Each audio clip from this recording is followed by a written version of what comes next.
खबर कर्णप्रयाग चमोली से। मैठाणा की रामलीला मंचन की है आजकल धूम।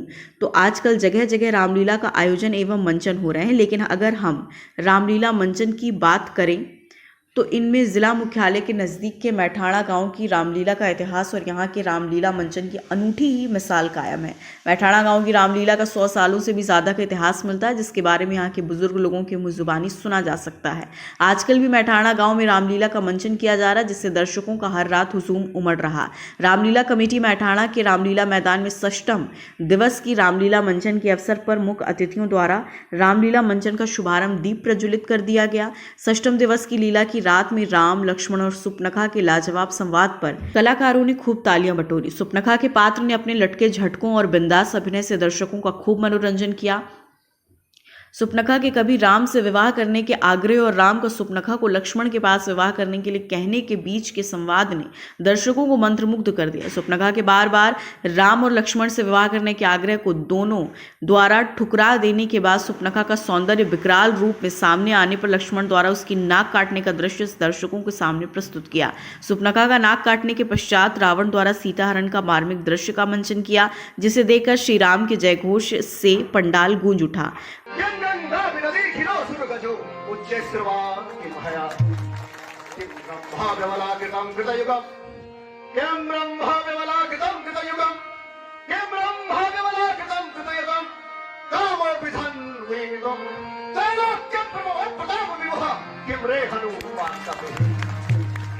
नारी पे हाथ उठाने से अरे वो नारी पे हाथ उठाने से होती है नाक नहीं, होती है नाक नहीं, अब हमारे हाथ उठाने से, अब हमारे हाथ उठाने से होती है नाक नहीं।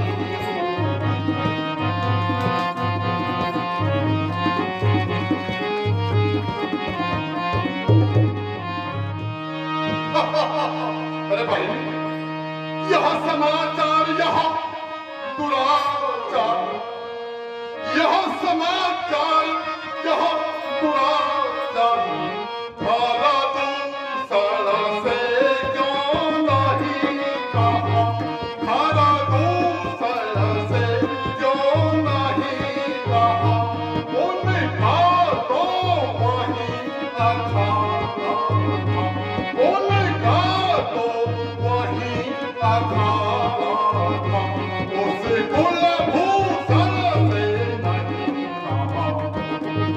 मैठाणा की जो रामलीला है विगत वर्षों की भांति इस वर्ष भी यहाँ पर रामलीला का मंचन रामलीला कमेटी मैठाणा के द्वारा किया जा रहा है।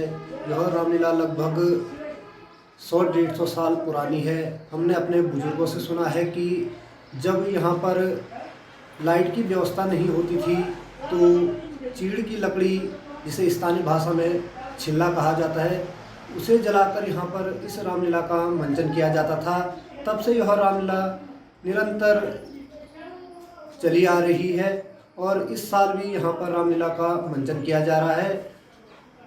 यहाँ की जो रामलीला है उसकी एक विशेषता है कि यहाँ जो अंगद रावण का संवाद होता है वह पूर्ण रूप से संस्कृत में होता है और इस रामलीला में आधुनिक तकनीकों का भी यूज़ किया जा रहा है, जिसमें कास्टिंग दिखाई जा रही है और यह रामलीला निरंतर आगे बढ़ती रहे। सभी मैठाणा के सभी राम भक्तों को तथा क्षेत्र के सभी राम भक्तों को रामलीला कमेटी मैठाणा सभी का आभार व्यक्त करती है और भगवान श्री राम के इस मंचन में इस क्षेत्र में ज़िले में मेरे ख्याल से लगभग 100 वर्ष पुराना हमारा रामलीला का इतिहास रहा है, जिसमें कि हमारी जो रामलीला चलती है इसमें कुछ संवाद हमारे बड़े महत्वपूर्ण हैं, जिसमें परशुराम लक्ष्मण संवाद हुआ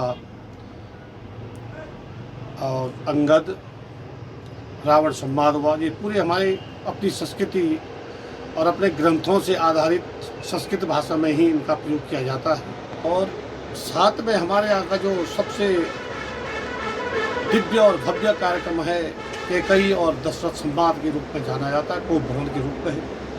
ये भगवान श्री राम की लीला में एक विशेष महत्व रखता है, इसलिए इस क्षेत्र के सभी राम भक्तों पे भगवान श्री राम की कृपा बनी रहे और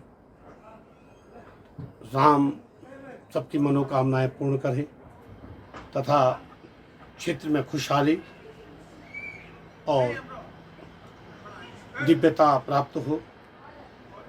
इन्हीं शब्दों के साथ हम भगवान श्री राम के इस मंच को पुनः नमन करते हैं, प्रणाम करते हैं। खबर भारतवर्ष के लिए कर्णप्रयाग चमोली उत्तराखंड से सुरेंद्र धनेत्रा की रिपोर्ट।